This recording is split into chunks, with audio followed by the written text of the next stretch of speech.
Tous, j'espère que vous allez bien. Je vous retrouve aujourd'hui pour une nouvelle vidéo graphisme avec la partie 2 de ma vidéo de la semaine dernière et il y aura une partie 3 puisque le projet de la semaine dernière s'est mixé avec donc un projet d'écriture que j'avais en cours.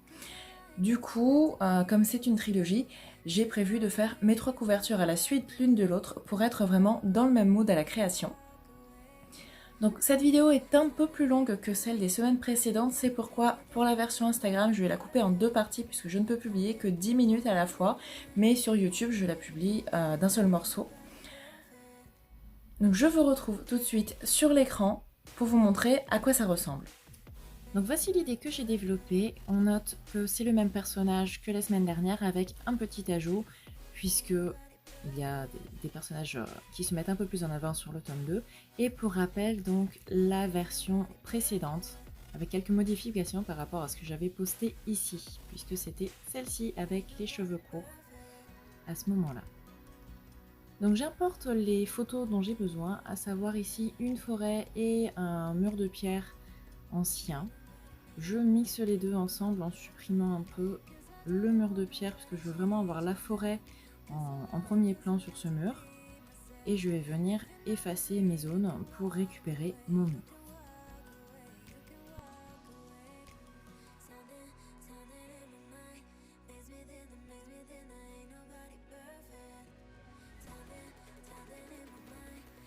J'importe ensuite une photo de ciel nuageux puisque je veux vraiment donc avoir des couvertures qui puissent se poser les unes à côté des autres en faisant une certaine continuité. Donc je gardais cet aspect un peu nuageux en haut de mon image, même si ça s'y prête pas forcément. Donc ici on va faire un effet nuageux un peu brumeux en fait. Je jette un petit coup d'œil au ton de la couverture précédente histoire de rester dans le même type de bleu. Et je vais venir rajouter un dégradé de gris sur l'arrière-plan derrière les nuages. Je retravaille un peu ma courbe.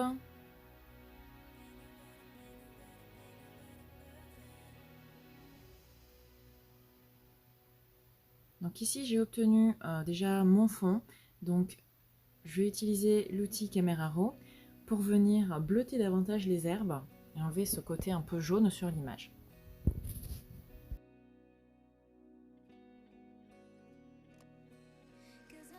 Je récupère un coin de ciel bleu sur la couverture précédente que je vais venir rajouter en lumière tamisée sur mon image présente, en baissant un peu l'opacité parce que là évidemment ça fait beaucoup trop bleu.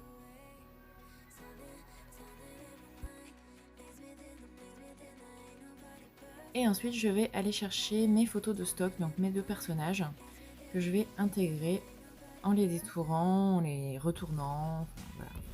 Faisons tout le travail qu'il y a à faire sur les personnages pour les intégrer au mieux à la photo et faire une image finale qui ait l'air d'être prise en fait telle qu'elle.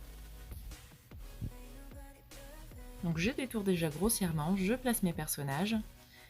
Ensuite je viens détourer le personnage masculin à la baguette magique globalement puisque il est sur un fond un peu gris, donc qui reste neutre et qui est facile à sélectionner. Mais je vais quand même devoir par la suite repasser avec le pinceau pour obtenir un effet plus clean. Pour le personnage féminin, il n'y a pas à chercher, c'est directement au pinceau pour moi. Donc sur mon masque, je détourne et je détourne.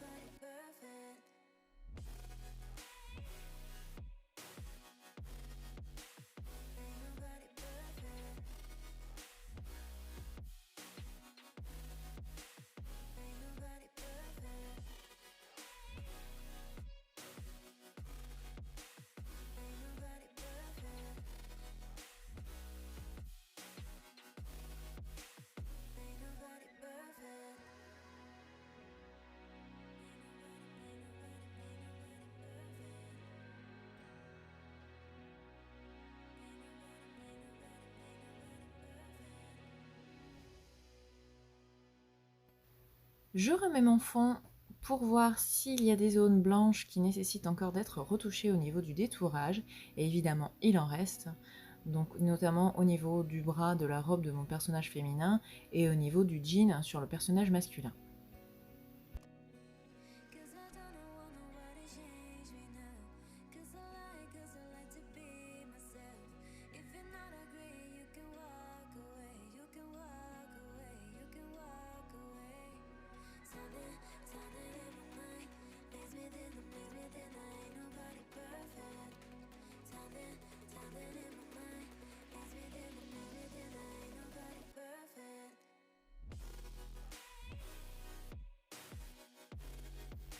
Une fois satisfaite de mon détourage, je passe aux retouches de peau.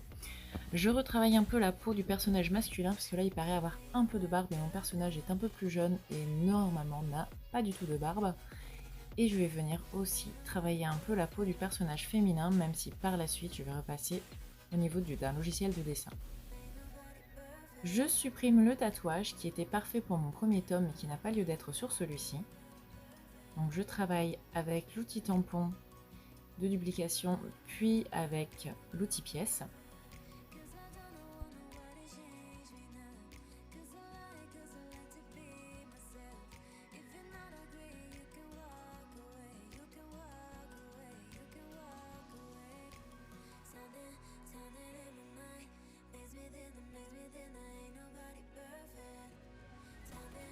Comme mon personnage a les cheveux longs, je viens retravailler au niveau des cheveux pour rajouter des mèches et retravailler légèrement aussi la couleur des cheveux qui est un peu plus foncée. La jeune fille est vraiment brune, mon personnage a les cheveux noirs bleutés. Et je vais venir aussi retravailler les yeux qui sont un peu trop fins par rapport à mon personnage. Alors vous vous demanderez peut-être pourquoi j'ai pas pris directement un modèle aux cheveux longs et aux yeux un peu plus grands, et d'autant plus qu'il va falloir que je les passe en bleu, tout simplement parce que j'ai pas trouvé d'image qui correspondait plus à la silhouette du personnage dont je me faisais avec cet effet un peu magie, un peu sorcière, un peu mystérieux qui me correspondait. Donc je me retrouve à modifier un peu le personnage.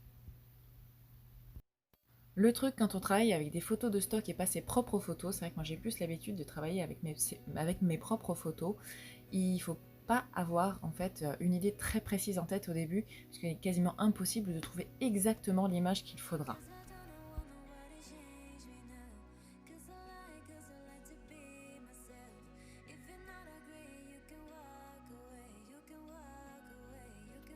J'utilise ensuite l'outil courbe pour venir bleuter un peu plus le personnage féminin qui est un peu trop dans des tons de brun, dans des sous-tons un peu jaunes.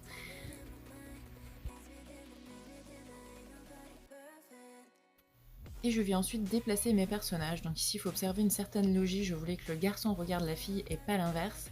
Et étant donné la façon dont il tourne la tête, je mets la fille un peu plus loin et je rapproche mon personnage du premier plan. Je vais ensuite travailler l'effet magique sur ses mains. Donc Alexis est un personnage qui maîtrise l'eau. Donc je vais rajouter des effets de splash d'eau qui sortent de ses mains tout simplement.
J'utilise ensuite l'outil fluidité pour apporter un petit peu plus de volume sur la robe et de mouvement aussi sur la robe de mon personnage féminin.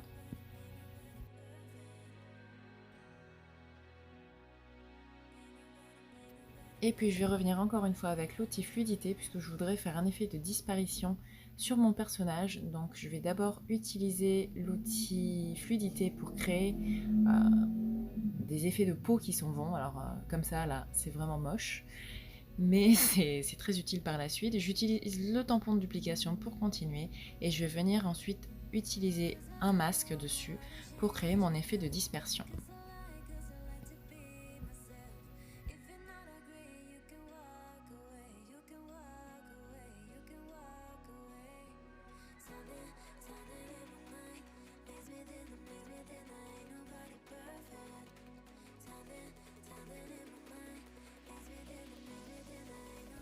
Alors l'effet de dispersion que j'ai créé ne me plaît pas par rapport au caractère du personnage, à ce qui va se passer dans ce livre. Du coup je teste autre chose avec de la fumée qui va beaucoup plus correspondre à ce que j'avais en tête finalement.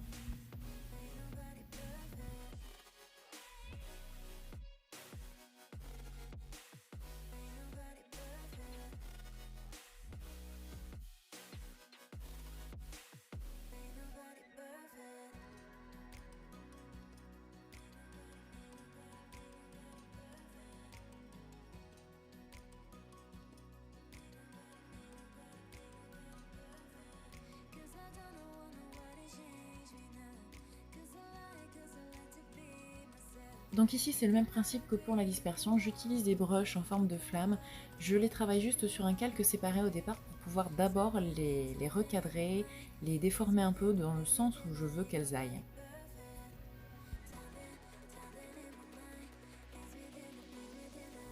Donc je suis contente de mon effet tel qu'il est, je vais juste venir enlever la partie sur le pied qui ne va absolument pas.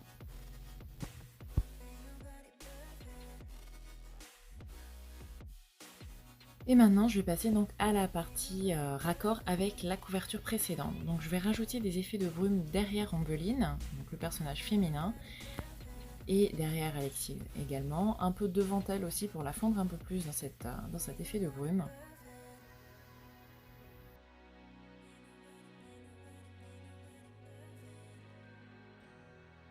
Donc je copie et je fusionne mes calques et je rouvre Camera Raw pour revenir travailler un petit peu la colorimétrie de mon image.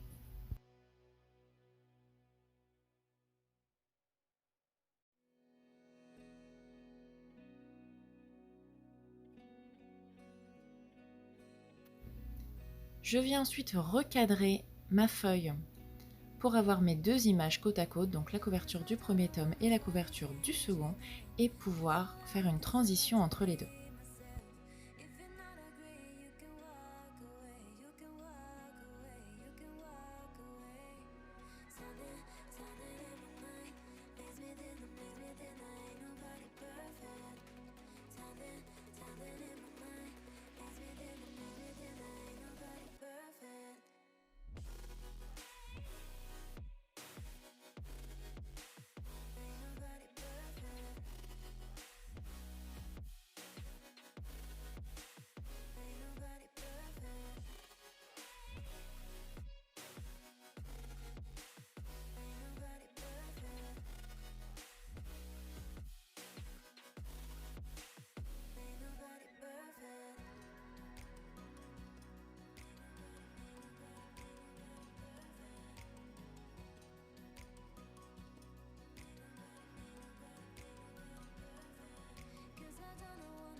Une fois que je suis contente de mon effet, je recadre pour revenir sur ma couverture initiale.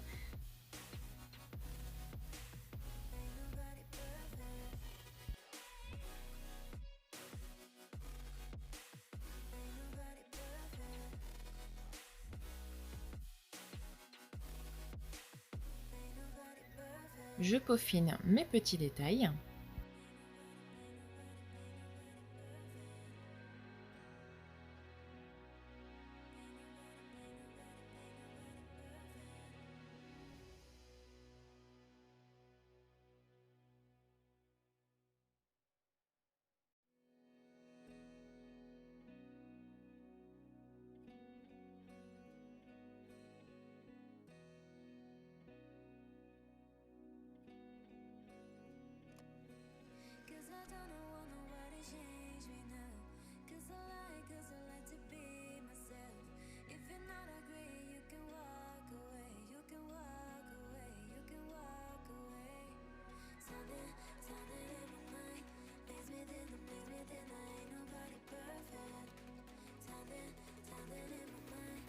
J'ouvre mon image que j'ai enregistrée en JPEG sous Clip Studio Paint, que j'utilise moi pour dessiner, et je vais venir retravailler la peau des personnages notamment. Je vais venir leur donner un effet légèrement dessiné qui correspond un peu plus à ce que j'ai en tête.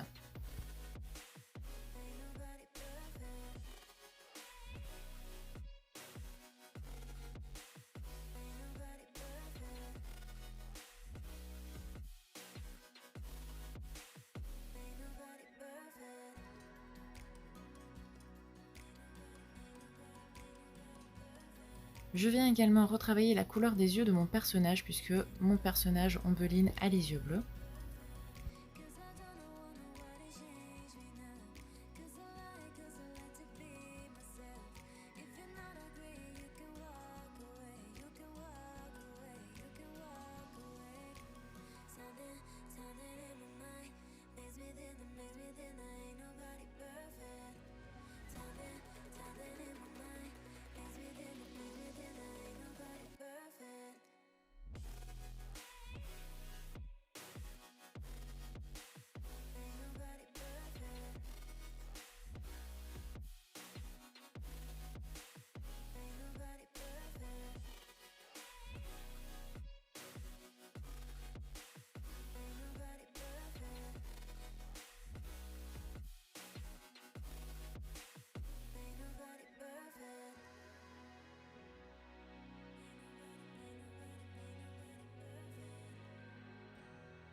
Je reviens ensuite sous Photoshop pour travailler le lettrage.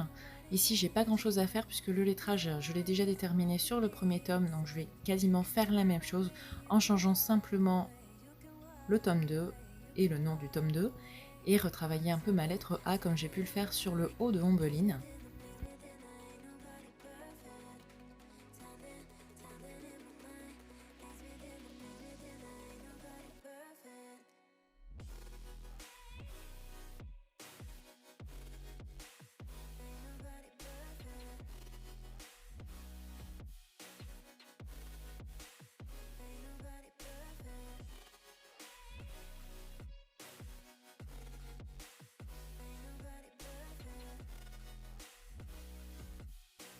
Je dessine mon symbole qui a une signification particulière dans le roman que j'ai écrit.